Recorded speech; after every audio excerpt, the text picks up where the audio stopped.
My name's Simon Dennison Smith from the UK. My question is this.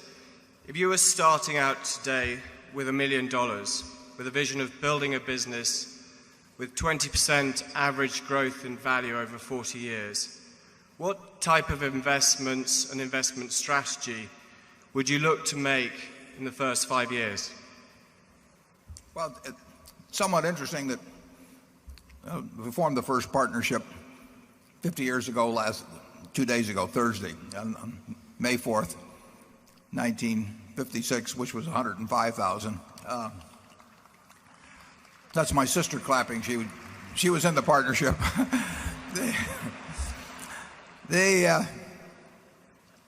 We would, if Charlie and I were starting all over again and we were in this, Charlie would say we shouldn't be doing this, but if we were to succumb to Satan and engage in the same kind of activity, we would, I think, be doing something very similarly. If we were investing in securities, we would look around the world and we would look at a Korea, and Charlie says you can't find 20 of them, but you don't have to find 20 of them. You only have to find one, really.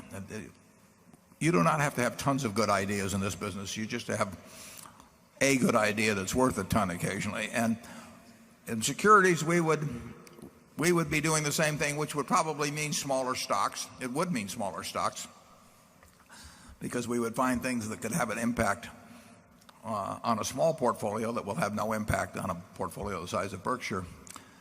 If we were trying to buy businesses, we'd have a tough time. We would have no reputation, so people would not be coming to us.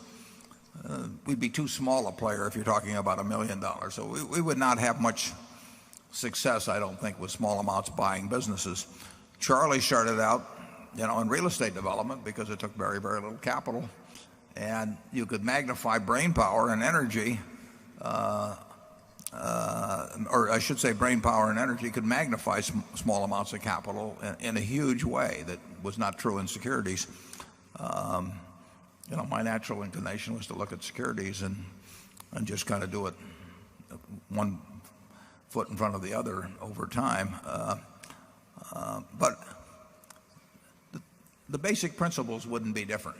I think if I'd been running a partnership a couple of years ago with a small amount of money, I think I'd have probably been 100% in Korea.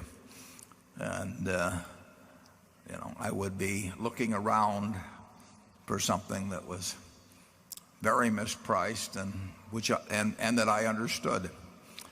And every now and then that's going to happen. Charlie? Well, I agree with that. The concept that you're likely to find just one thing where it'll make 20% per annum and you just sit back for the next 40 years, that tends to be dreamland. And in the real world, you have to find something that you can understand that's the best you have available. And once you found the best thing, then you measure everything against that because it's your opportunity cost. That's the way small sums of money should be invested. And the trick, of course, is getting enough expertise that your opportunity cost, meaning your default option, which is still pretty good, is very high. And so the game hasn't changed at all in terms of its basic arithmetic. And that's why modern portfolio theory is so asinine. It really is, folks. Yeah. When Warren said he would have been all in one country, that's pretty close to right. He wouldn't have quite done that when he had the partnership, but he would have been way more concentrated than is conventional if you listen to modern portfolio theory. Most people aren't going to find thousands of things that are equally good. They're going to find a few things where one or two of them are way better than anything else they know.